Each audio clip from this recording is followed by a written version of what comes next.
दूसरे किसी भी जगह भटकने की आवश्यकता नहीं है, दूसरा किसी भी वीडियो को देखने की आवश्यकता नहीं है। मैंने अपनी ओर से पूरी तरह से प्रयास किया है कि आपको अच्छे तरीके से समझा पाऊँ इस वीडियो में। चलिए हम लोग देखने का प्रयास करते हैं। BPSC Bihar public service commission syllabus, इसको देख लिया जाए। मैंने यूपीएससी का भी सिलेबस डाल चुका है, आप लोगों को पता ही होगा। उसमें मैंने बताया था कि यूपीएससी भी जो होती है वह 3 चरणों में एग्ज़ाम अपनी कंडक्ट करती है। उसी तरीके से आपको जितने भी राज्य लोक सेवा आयोग हैं, बीपीएससी, यूपीपीएससी, जेपीएससी या जो भी है, वो भी आपको 3 चरणों में एग्जाम को जो है कंडक्ट करती है। यहाँ पर देख सकते हैं प्रारंभिक परीक्षा जिसको कि प्रीलिम्स के नाम से अंग्रेजी में जानते हैं, मुख्य परीक्षा जिसको कि अंग्रेजी में मेंस के नाम से जानते हैं, और साक्षात्कार जिसको अंग्रेजी में हम लोग इंटरव्यू के नाम से जानते हैं। इतनी चीज़ें आपको समझ में आई होगी। अब आइए प्रारंभिक परीक्षा के बारे में थोड़ी सी जान लीजिए। प्रारंभिक परीक्षा 150 मार्क्स का होता है, मुख्य परीक्षा 1000 मार्क्स का होता है, और साक्षात्कार जो होता है 120 मार्क्स का होता है। इसमें आप लोगों को कोई दिक्कत नहीं हुआ होगा। क्या समझे आप लोग? तो प्रारंभिक परीक्षा 150 मार्क्स का, मुख्य परीक्षा 1000 मार्क्स का, साक्षात्कार 120 मार्क्स का।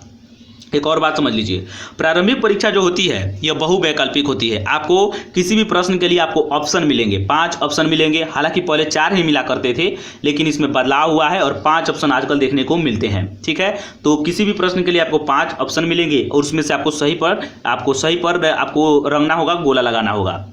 और दूसरी बात, प्रारंभिक परीक्षा जो है फ्रेंड्स क्वालिफाइंग है, यह भी याद रखिएगा। यह जो है प्रारंभिक परीक्षा जब तक आप पास नहीं कीजिएगा तब तक मुख्य परीक्षा में आप बैठ नहीं सकते हैं। ठीक है, लेकिन इसका जो है नंबर जुड़ता नहीं है रैंक में। रैंक निर्धारण में आपको अंतिम जो परिणाम आता है, जिस नंबर पर आपकी जो रैंक बनती है, उसमें इसका कोई भी ज़रूरत नहीं पड़ती है। इसको बस आप पास कीजिएगा तभी इसमें बैठिएगा। बस एक तरीके से बोलिए कि यह एक प्रकार का गेट है, दरवाज़ा है, इसको तोड़ करके आपको इसमें बैठना है। और हमारा मुख्य परीक्षा और साक्षात्कार इन्हीं दोनों एग्ज़ाम के तहत जो होता है आपकी रैंक भी निर्धारित होती है और इसी का नंबर भी आपको जुड़ता है। तो क्या याद रखें कि प्रारंभिक परीक्षा बहुवैकल्पिक होती है। ठीक है, आपके प्रश्न के लिए आपको विकल्प मिलते हैं, उसमें से आपको सही चुनना होता है। मुख्य परीक्षा जो होती है लिखित होती है। ठीक है, क्या लिखित, इसमें आपको लिखना पड़ेगा। इसलिए क्यों लिखना पड़ेगा? तो इसके लिए आपको जितने भी ज्ञान होते हैं आपके अंदर, उसको अच्छे तरीके से लिख पाते हैं, एक्सप्रेस कर पाते हैं कि नहीं लेखन शैली के माध्यम से, ताकि जो भी एग्जामिनर हो समझ पाए कि हाँ आपको किसी भी चीज़ पर अच्छी पकड़ है। तो मुख्य परीक्षा में आपको लिखना पड़ेगा। और यह जो साक्षात्कार है यह आपको मौखिक होता है, इंटरव्यू, इसके बारे में भी मैं बताऊंगा। तो इतना आप लोगों को पता हो गया कि प्रारंभिक परीक्षा जो होता है आपको बहुवैकल्पिक होता है, और मुख्य परीक्षा लिखित होता है, और साक्षात्कार जो होता है यह मौखिक होता है। अब दूसरा बात, प्रारंभिक परीक्षा जो होता है यह क्या होता है? तो यह क्वालिफाइंग होता है। बस पास करना जरूरी है, पास नहीं कीजिएगा तो इसमें नहीं बैठिएगा। इसको पास कीजिए और तब इसमें आप लोग अपीयर कर जाइए। लेकिन मेन रिजल्ट जो आता है, जिस नंबर के माध्यम से आपका रैंक निर्धारित होता है, इसमें प्रारंभिक परीक्षा का कोई महत्व नहीं होता, कोई योगदान नहीं होता है। अब जो आपका रिजल्ट आता है, जो रैंक निर्धारित होता है, वह डिपेंड करता है आपका मुख्य परीक्षा और साक्षात्कार पर, इसी के नंबर जुड़ते हैं। लेकिन आपको इसमें भी मुख्य परीक्षा में आपको एक पेपर है सामान्य हिंदी का। यह 1000 नंबर का जो एग्जाम होता है, इसमें एक हिंदी का पेपर होता है 100 नंबर का, देख सकते हैं सामान्य हिंदी। यह 100 नंबर ये भी क्वालिफाइंग है, यह भी आपको इसका भी नंबर नहीं जुड़ता है। तो यहाँ से याद रखिएगा कि प्रारंभिक परीक्षा का जो सामान्य अध्ययन प्रश्न पत्र है वो, और मुख्य परीक्षा का सामान्य हिंदी, ये दोनों क्वालिफाइंग है। इसमें जब तक पास नहीं कीजिएगा आगे की तरफ आप नहीं बढ़िएगा। यहाँ पर थोड़ा सा ध्यान रखिएगा, प्रारंभिक परीक्षा जब तक पास नहीं कीजिएगा तब तक मुख्य परीक्षा में अपीयर नहीं होइएगा। और मुख्य परीक्षा में आप चले गए तो सबसे पहले आपको सामान्य हिंदी का एग्जाम होगा, और सामान्य हिंदी में अगर आप पास नहीं होते हैं तो आगे की आपको कॉपी चेक ही नहीं होगी। ठीक है, आगे की आपको कॉपी कोई चेक ही नहीं करेगा, ऐसा चलता है। सबसे पहले आपको इसमें क्वालिफाइंग पेपर है सामान्य हिंदी, लेकिन इसका रैंक निर्धारण में कोई योगदान नहीं है। आपको इसमें कम से कम लाने होते हैं, क्वालिफाइंग करने के लिए, पास करने के लिए आपको लाने होंगे 30 नंबर। तो इस तरीके से आपको सामान्य हिंदी में 30 नंबर आप लोग लेकर के आइए। अगर सामान्य हिंदी में 100 में 30 नंबर लेकर के आना है, यहाँ पर टाइम मैंने दिया है, मार्क्स जो है 100 समझा रहे हैं, पहले हम कुछ बोल दे रहे हैं उसको सुन लीजिए तो ध्यान से, उसके बाद मैं आपको आगे की तरफ बढ़ूंगा। तो सामान्य हिंदी में आपको 30 नंबर, 100 में 30 नंबर लाना जरूरी है। ठीक है, 30 नंबर जब ला दीजिएगा तब बाकी के जो 900 पेपर हो जाएंगे। चूंकि मुख्य परीक्षा 1000 नंबर को होते हैं, 1000 में से सामान्य हिंदी 100 नंबर का, तो 100 नंबर घटा देंगे तो 900 हो गया। तो 900 यह हो गया, प्लस 120 साक्षात्कार यहाँ पर देख रहे हैं, तो 900 120 1020 नंबर हो गया। तो इसी 1020 नंबर से आपका रैंक निर्धारण होता है। यानी 1020 में कितना नंबर लाते हैं, जितना बेहतर से बेहतर इसमें परफॉर्म कीजिएगा उतना ही अच्छा रैंक मिलेगा और उतना ही अच्छी सर्विस आपको भी मिलेगी। ठीक है, तो इसमें आप लोग पास करना बहुत ज़रूरी है। आप लोग कितना लाते हैं इसमें कोई आपको उतना मतलब कि रैंक निर्धारण में इसका कोई योगदान नहीं है। कोई ज़्यादा महत्व नहीं है, बस आपको पास होना चाहिए इसमें और हिंदी में। कितना लाते हैं कितना नहीं लाते हैं आपके ऊपर निर्भर करता है। लाते हैं तो अच्छी बात है, लेकिन इसका कोई योगदान नहीं है आपको रैंक निर्धारण में। बाकी के जो विषय हैं जैसे जीएस पेपर 1 हो गया, जीएस पेपर 2 हो गया और ऑप्शनल पेपर, इसमें आपको लाने होंगे क्योंकि इसके नंबर जो है जुड़ते हैं, ध्यान में रखिएगा। अब आइए हम आपको समझाते हैं आगे की तरफ। यहाँ पर प्रारंभिक परीक्षा, मुख्य परीक्षा और साक्षात्कार समझ लिए। मार्क जो 150 नंबर, 1000 नंबर और 120 नंबर, ठीक है।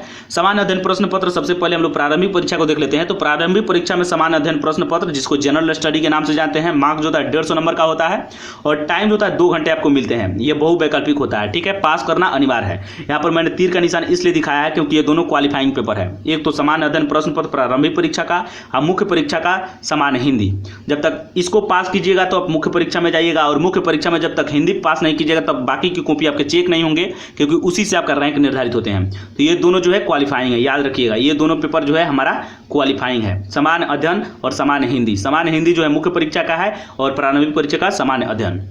चलिए आगे चलते हैं। तो अब थोड़ा सा मुख्य परीक्षा को देख लिया जाए। सामान्य हिंदी में जैसे ही आप पास कर लीजिएगा तो 100 नंबर तो ये खत्म हो गए। उसके बाद जीएस पेपर 1 सामान्य अध्ययन प्रश्न पत्र 1, ये 300 नंबर का होता है। क्या क्या पढ़ना है इसके लिए मैं आपको नीचे बता रहा हूँ, आप लोग धैर्य रखिएगा। लेकिन इस चीज़ में आप लोग आसानी तरीके से समझ लीजिए, उसके बाद मैं आगे बता रहा हूँ आप लोगों को। यहाँ पर क्या समझे कि जीएस पेपर 1 सामान्य अध्ययन प्रश्न पत्र आप 1 देख सकते हैं। मार्क्स 300 का होता है, 3 घंटा आपको समय मिलता है, लिखना पड़ता है आपको, ठीक है। इसमें उसी प्रकार से जीएस पेपर आप 2 देख सकते हैं। जीएस पेपर 2 में भी आपको 300 मार्क्स होता है, टाइम 3 घंटा मिलता है। क्या पढ़ना है इसके अंतर्गत वो भी मैं आपको आगे बता रहा हूँ। उसके बाद ऑप्शनल जो पेपर होता है आपको चुनना होता है आपके हिसाब से, ठीक है। वैकल्पिक विषय, इसमें भी आपको 300 मार्क्स होता है, टाइम 3 घंटा होता है, ठीक है। इसमें आपको 34 विषय है, 34 विषय में से कोई भी आप चुन सकते हैं। हम आपको दिखा दे रहे हैं उस 34 सब्जेक्ट को, ऑप्शनल सब्जेक्ट के बारे में, ऑप्शनल पेपर को। ये भी 300 का होता है। आपकी जो भी फेवरेट विषय हो, जिसमें आपकी रुचि हो, पकड़ हो, ग्रिप हो, जिसमें आप पूरा महारत आपकी हासिल हो, उसी सब्जेक्ट को ऑप्शनल में रखिएगा, क्योंकि जितना अच्छे मार्क्स लाइएगा उतना ही बेहतर आपका रैंक भी अच्छा से अच्छा मिल पाएगा। तो क्या देखें हम लोग, सामान्य अध्ययन प्रश्न पत्र प्रीलिम्स का, मेंस का हम लोग देखें 1 2 3 4, ठीक है। तो सामान्य हिंदी यह क्वालिफाइंग होता है, पास करना जरूरी है। 30 नंबर लाइएगा तभी ये सारा कॉपी चेक होगा, नहीं तो नहीं होगा, ठीक है। तो GS paper 1 300 number, GS paper 2 300 number, optional paper 300 number. तो इस प्रकार से 900 नंबर ये हो गया। और ये जो हो गया इंटरव्यू 900 और इंटरव्यू 120, इसी प्रकार से हमारा 1020 नंबर हो गया। साक्षात्कार की बात किया जाए तो 120 मार्क का होता है। इसमें आपका व्यक्तित्व परीक्षण होता है कि आपके व्यक्तित्व में क्या है, ईमानदारी होनी चाहिए, आपके जो होता है पर्सनालिटी जो हो अच्छी होनी चाहिए, ठीक है। और साथ ही साथ प्रशासनिक योग्यता आपके अंदर एबिलिटी है कि नहीं, किसी भी, और निर्णय क्षमता देखा जाता है। किसी आपको विपरीत सिचुएशन को दिया जाता है, टॉप सिचुएशन कोई क्रिएट करके कोई प्रश्न पूछ लिया जाएगा कि उस स्थिति में आप क्या निर्णय लेंगे, ठीक है। तो इस तरीके से इसमें इंटरव्यू होता है। तो आइए अब आगे की तरफ बढ़ते हैं। प्रारंभिक परीक्षा जो 150 मार्क्स का होता है, इसको देख लिया जाए कि इसके अंतर्गत कौन कौन सी चीज़ों को पढ़ना है। इतनी चीज़ें आपको समझ में आ गया होगा। प्रारंभिक परीक्षा 150 मार्क्स का होता है, सामान्य अध्ययन प्रश्न पत्र। सामान्य अध्ययन पढ़ना, इसमें जनरल स्टडी, इसमें आपको सामान्य विज्ञान जनरल साइंस पढ़ना है। साइंस के अंतर्गत वही आप लोग जो भी बुक अच्छी बुक मिले आपको पढ़ लीजिएगा। और साइंस में भी आप लोग पूरा का पूरा साइंस पढ़ने की जरूरत नहीं है, बस जो है आपको साइंस एंड टेक रिलेटेड, मतलब कि जितने भी टेक्नोलॉजी से रिलेटेड जो भी चीज़ें हैं, स्पेस से रिलेटेड, टेक्नोलॉजी से रिलेटेड, परमाणु ऊर्जा या नाभिकीय ऊर्जा, और इन्हीं चीज़ों से, और नए नए जो रिसर्च हुए हैं, कोई नई बीमारी आई हुई है उसके रोकथाम के लिए कोई आपको कोई एंटी अब बना हुआ है उसके लिए कोई चीज़, तो ये सारी चीज़ों के बारे में आपको पूछा जाता है। उसके बाद राष्ट्रीय तथा अंतर्राष्ट्रीय महत्व की समसामयिक घटनाएं, वैसी घटनाएं जो राष्ट्रीय महत्व की हो और अंतर्राष्ट्रीय महत्व की हो। समसामयिक मतलब जो करंट के जो घटना चल रहे हैं उसी पर, मतलब कि 1 साल पुराना मान सकते हैं, 1 साल पुराने घटना जो है उसको पूछे जा सकते हैं इसके अंतर्गत। उसके बाद भारत का इतिहास और विशेष रूप से बिहार का इतिहास, क्योंकि आप बीपीएससी दे रहे हैं तो बिहार का इतिहास आपको पढ़ना ही होगा। बिहार के संदर्भ में भी आप लोग करंट अफेयर जरूर देखिएगा, ठीक है। तो ये चीज़ें आपको पूछी जाएगी, क्योंकि जिस स्टेट का आप दीजिएगा तो विशेष रूप से भारत के साथ साथ आपको उस स्टेट का भी पूछा जाता है। तो भारत का इतिहास और विशेष रूप से बिहार का इतिहास। उसके बाद 4 नंबर में देख लेते हैं सामान्य भूगोल, यानी भूगोल आपको पढ़ना है, और विशेष रूप से बिहार का प्राकृतिक भूगोल, खास करके इसमें आपको मानवीय भूगोल, उसके बाद सामाजिक भूगोल और आर्थिक भूगोल भी पढ़ना है। और इसमें देख लीजिए भारतीय राज्य व्यवस्था पढ़ना है, संविधान भी इसके अंतर्गत पढ़ना है। उसके बाद भारतीय राजनीति में बिहार की क्या भूमिका है, उस समय के शुरू में स्वतंत्रता आंदोलन में क्या रहा है, आधुनिक के भारत को भी थोड़ा सा पढ़ना है।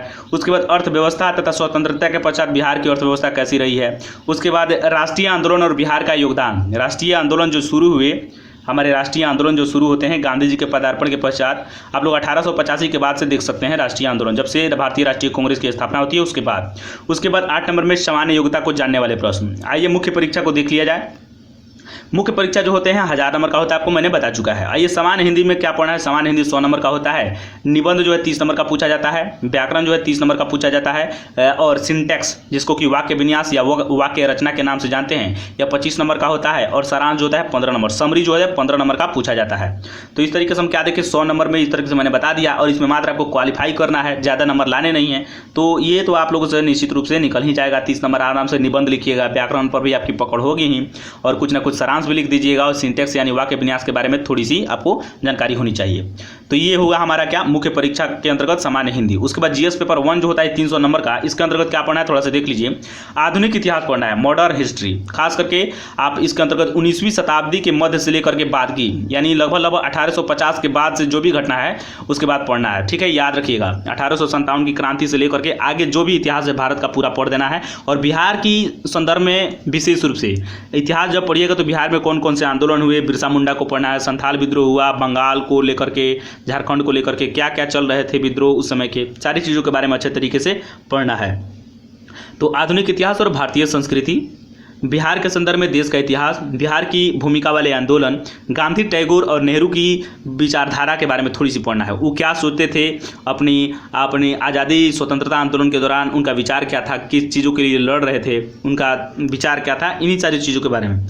उसके बाद राष्ट्रीय और अंतर्राष्ट्रीय महत्व की वर्तमान घटनाएं भी पढ़ना है। देख लीजिए आप लोग, यहाँ पर हम लोग क्या देखे थे कि प्रीलिम्स में भी आपको काम आ रहा था और यहाँ पर भी काम आ रहा था, लेकिन प्रीलिम्स में आपको ऑप्शनल वाले आपको वहाँ पर मिलेंगे वैकल्पिक प्रश्न, बहुवैकल्पिक, लेकिन यहाँ पर आपको लिखना पड़ेगा, लिख करके बताना पड़ेगा। किसी भी सिचुएशन में चर्चा करने का, परिचर्चा करने का मिलेगा, विशेषता आलोचना कीजिए, यही सारी चीज प्रश्न जो है ऐसे मिलेंगे आपको। उसके बाद आपको मिलेंगे राष्ट्रीय और अंतर्राष्ट्रीय महत्व के वर्तमान घटनाएं। उसके बाद सांख्यिकी विश्लेषण, ग्राफ और आरेख, थोड़ी सी ये मैथमेटिकल टर्म है, थोड़ा सा एक तरीके से बोला जाए कि ये कॉमर्स के अंतर्गत भी है, क्योंकि डेटा इसके अंतर्गत जितने भी डेटा के बारे में काम होता है, जैसे कि आपको जनसंख्या का बढ़ना, गरीबी का बढ़ना, घटना, डेटा के द्वारा कैसे इन सारी चीज़ों को आसानी से निरूपण किया जाता है, इन्हीं सारी चीज़ों के बारे में पढ़ना होता है।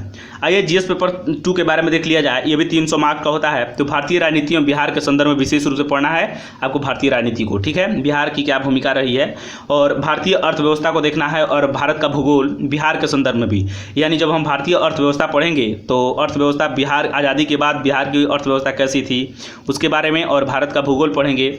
और भारत का भूगोल पढ़ने के साथ साथ बिहार की भी भौतिक भूगोल पढ़ेंगे। ठीक है, ये भी आपको पता होनी चाहिए। भौतिक भूगोल ही नहीं, साथ ही साथ सामाजिक भूगोल और साथ ही साथ आर्थिक भूगोल। और विज्ञान और प्रौद्योगिकी, विज्ञान और प्रौद्योगिकी में जो भी नए नए रिसर्च हो रहे हैं, टेक्नोलॉजी नई नई आ रही है, और भारत के विकास में क्या योगदान रहा है, जैसे कि इसरो, DRDO की स्थापना हुई, नए नए सैटेलाइट लॉन्च किए जाते हैं, PSLV, GSLV आप लोग सुनते हुइएगा हमेशा की तरह। तो ये थोड़ी सी आपको ध्यान में रखना होगा, जैसे कि अग्नि, आपको ब्रह्मोस, ये सारी चीज़ों के बारे में पढ़ना है, किस तरीके से भारत आगे की तरफ बढ़ा है। उसके बाद वैकल्पिक पेपर आपको होता है 300 मार्क्स का। 300 मार्क्स का जो वैकल्पिक होता है, इसमें 34 सब्जेक्ट होते हैं। आपको मैं आपको चल करके दिखा दे रहा हूं, उसके बाद हम लोग आगे की तरफ बढ़ेंगे। आइए हम आपको दिखा देता हूं। तो आप लोग देख सकते हैं यहाँ पर, आपको देख सकते हैं यहाँ पर जनरल हिंदी में कम से कम आपको 30 अंक लगाना होता है, ये तो मैंने बता चुका है। आइए अब आगे की तरफ देखते हैं कि BPSC ऑप्शनल पेपर सिलेबस जो है इसको लेकर के सिर्फ एक ही विषय वैकल्पिक विषय के रूप में लेना होता है इसमें, और इस एक वैकल्पिक पेपर का कुल मार्क्स 300 और आपको समय दिया जाएगा 3 घंटे। इस तो मैंने बता चुका है। वैकल्पिक विषयों की लिस्ट नीचे दी गई है और साथ में विषय कोड भी है। आप लोग देख लीजिए कौन कौन सा है विषय कोड के साथ में।